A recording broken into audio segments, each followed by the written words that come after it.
Am I the a-hole for wanting to meet my daughter after giving up my parental rights? Plus update. Original post. Long story short, in my 40 female 20s, I had a one-night stand with this guy, Nathan, now 41 male, and got pregnant.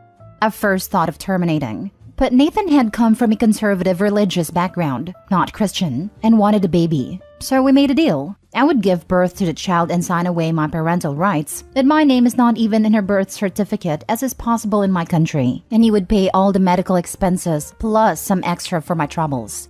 And that's what we did. I didn't keep contact after his daughter was born. A few weeks ago, a friend of mine who has the same religion as Nathan sent me a post from her temple's youth group. They were asking for donations for the homeless, and one of the girls from the picture looked a lot like me. I searched for her profile and found out that she had Nathan's surname and had the right age to be the baby I gave away. She's 17 now and seems to be doing fine. She's involved in charity work, apparently loves music, and has lots of pictures with friends and family. Nathan, his wife, and half-siblings. I never wanted nor want to be a mother, but I became curious to know more about this human I put in the world. So I texted Nathan's old phone number, which he has not changed, and asked if he would allow me to meet his daughter, since I gave birth to her and everything. It made my intentions clear, that I do not want to interfere with his family, just to know her.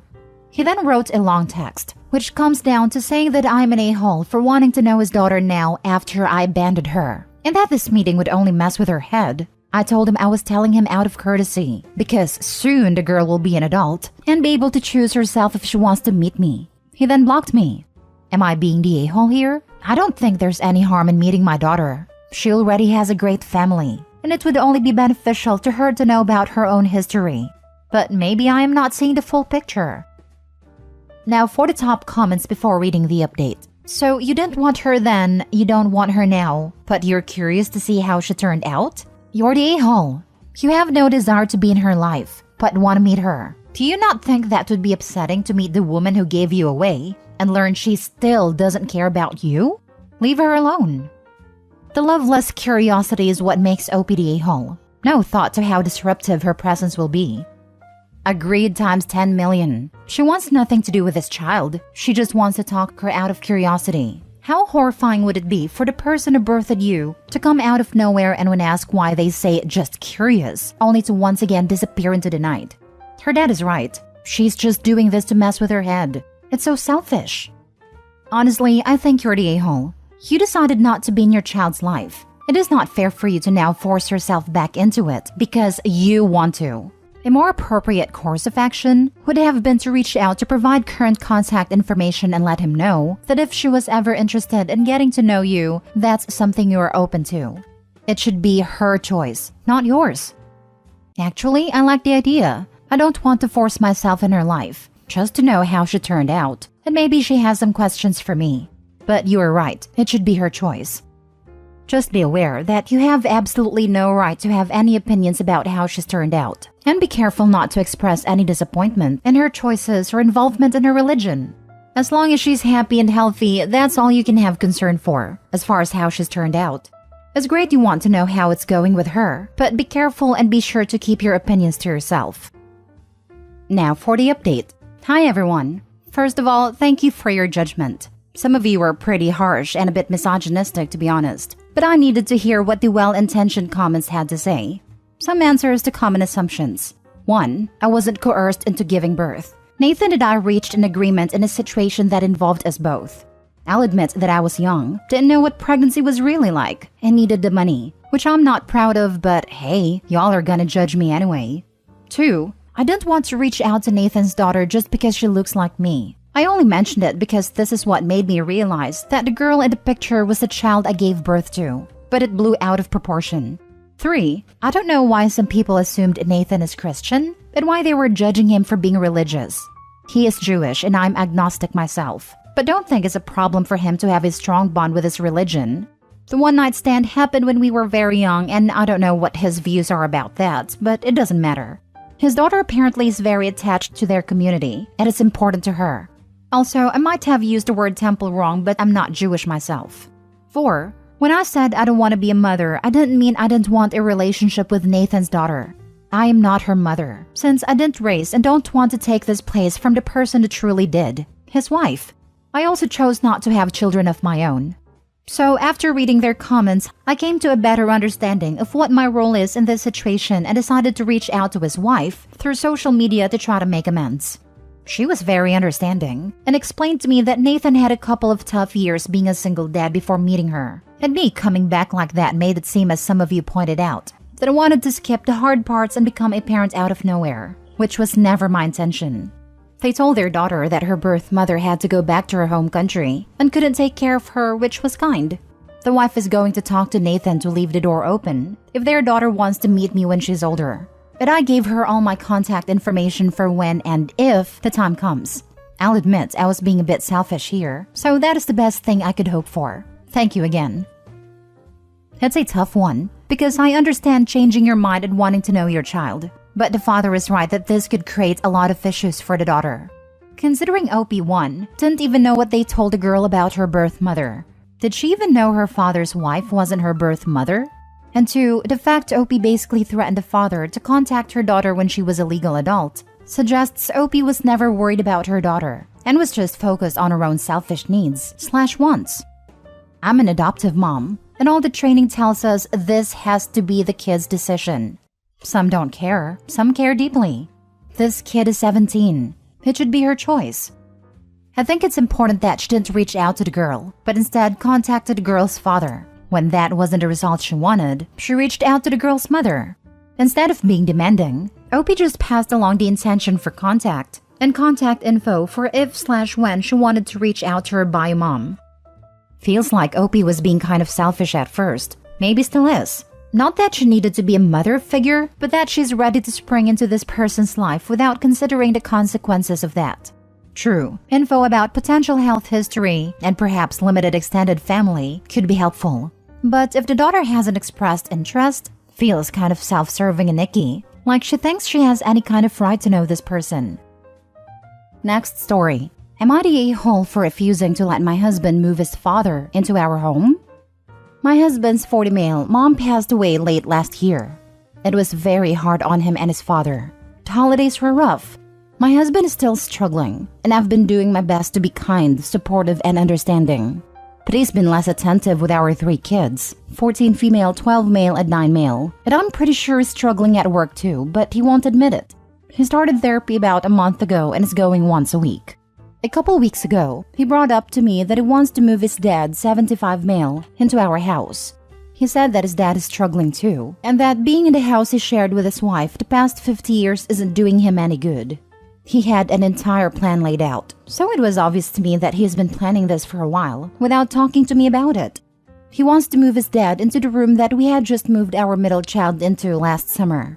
Before that, our 2 youngest were sharing a room, so we did some renovations to make an extra bedroom so all our kids could have their own space. He wants to force our 2 youngest to share a room again so his dad can move in. He also wants to talk to his dad about putting their house on the market, or possibly renting it out, which means father-in-law would be here long term. After he laid out his plan, he asked me what I thought, and I told him my immediate reaction is no. I told him that barely any time has passed since his mom's death, and it's too soon to make such drastic changes in everyone's lives. I told him his dad will get better with time, and we all just need to take a step back and not rush into any decisions. He was not happy with my response and kept asking for specific reasons other than not enough time has passed. I suggested that we look into different housing options for his dad if he's uncomfortable in his home, which I get. His dad has enough money saved to afford a good retirement home or a smaller condo which would allow everyone to still have their own space. He didn't like that idea either because it would mean his dad is still living alone. I'll admit, there are reasons I didn't tell him. Seeing my husband deal with his grief has been hard, especially since it's affecting his ability to be present with me and the kids. So I really don't want a second grieving man in our house. I also don't really want to kick our middle child out of the room that we just made specifically for them. That isn't fair to them. But I know if I tell my husband this, he's going to think I'm being selfish. And maybe I am. Father-in-law currently lives about 3 hours away, so visiting him is difficult. We also live in a pretty rural area, and the nearest town with respectable retirement homes is over an hour away. So even that option isn't ideally close, but it's still closer. I know it sounds selfish, but I just don't think I could handle 2 grieving men in my home. I can barely handle 1 right now. Now for the comments. I cannot believe anyone is saying you're the a-hole to not wanting your father-in-law to move in permanently. We don't even know he would want that. Living with someone, never mind pushing your kids back into sharing a room indefinitely, is a big deal. Hard not the a-hole. I think you all having a discussion about him selling up and buying a smaller place nearby is a better option. Maybe look into a tiny home or trailer for him to put on the property. Since you're rural, his own space but right there. Plus, if you don't flood, it could be a step or two and then it'll be one story. Perfect for elderly. I completely agree with you, not the a-hole. A compromise needs to be had here. No, I respectfully disagree. This seems like it could be a solution at face value, but this is really unrealistic. He might sleep in the tiny house, but he will for sure spend his waking hours in Opie's home, and this proposed situation would invite a permanence to his residency there. This is totally unfair to Opie. We agree in judgment, not the a-hole, but this is not a true compromise. Because while the kids won't have to share a room, Opie is clear that her primary reason for saying no to father-in-law coming is because she can't handle the responsibility for having an additional adult, who is also racked with grief permanently in her space, which is a reasonable position to take. Getting father-in-law into a retirement community with other seniors, many of whom are often widowed themselves, seems like a far better solution for everyone, especially father-in-law. These types of communities can be very beneficial for older folk, who can be independent but also need active engagement with others. Since finances don't seem to be a major factor, any additional support with meals, housekeeping, laundry, etc. can easily be had. Let's hope they can do something like this. An hour away isn't terribly far. Dedicating frequent scheduled visits will still be far less time and effort than having an additional adult to care for every day, and could actually be far better to father-in-law, not the a-hole. Not the a-hole. It's not selfish to want your soon-to-be teen son to have his own room. Find an apartment near your home. Move dad there. Have him over to visit a few times a week. There are plenty of ways to solve this that don't involve packing your house full of people and appending your family life. This is the answer. Move dad closer, but it should be a one-level apartment with a cleaner coming once a week. Opie is already dealing with a lot. Handling 3 kids and a struggling husband is no small feat. Given my experience with older boomer men, I am guessing that the workload of having him there will fall on Opie too. Extra laundry, cleaning, and another mouth to feed. Not the a-hole. The house belongs to you too, and it is the boys' home. It's definitely not fair to the kids to give away their space and make them share a bathroom with an old man, even if he is their grandfather, without their input. My father-in-law died 2.5 years ago, and my mother-in-law spent about 5 to 6 months of that time visiting us in our house. She sold the house she bought in 2021 and is with us again temporarily. It's not easy. It has nothing to do with grief. And we are empty nesters with a spare bedroom. Mother-in-law has an offer on a house about 30 minutes away and should be moving out next month. We plan and hope to visit her at least a couple times a week, but that's not 24/7. I would highly recommend your father-in-law sell his house and get a small home or condo near to you. Last story. Am I the a-hole for not sharing my son's birthday cake? My 30 female son's 8 male birthday was 2 weeks ago.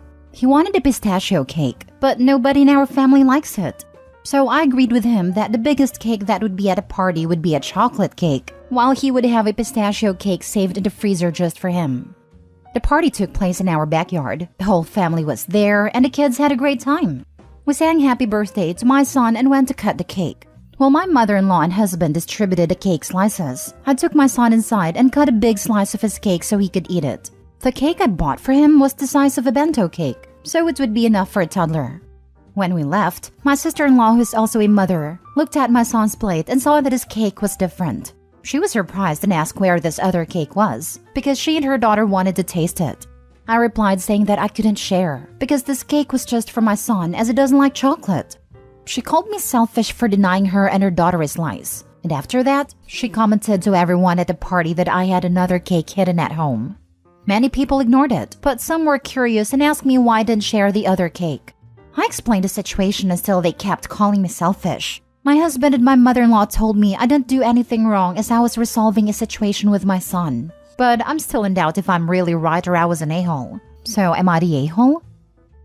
Not the a-hole. I'm honestly having a hard time wrapping my head around adults demanding to eat a child's birthday cake at his own party. I'm absolutely with you on this one. I can't fathom being sulky in this situation. Not the a-hole. Next time, just get a cake your son likes and makes everyone have that cake. Then they can get angry not having a cake they like. And you can say it's your son's birthday and he picked the cake. So go away, you a-holes. Your friends and sister-in-law sounds like pieces of work to demand your son's small birthday cake for himself. Yes, share the cake your kid likes. It will eventually become a tradition and more memorable than a boring chocolate cake. I still remember my wife's uncle busting out this horrible lemon cake that everyone hated after every Easter. It would be the butt of all jokes, but we also all ate it. Lol. Can you imagine being a grown adult and getting angry that you're being denied a second type of cake at a child's birthday? Not the a-hole. If you're really trying to be an entitled person, this is probably the best way to do it. Either that or a narcissist. I have people in my life like this. They have to be involved in everything, no matter what it is. You could be hiding turd sandwiches in the kitchen, but they'd want one just because.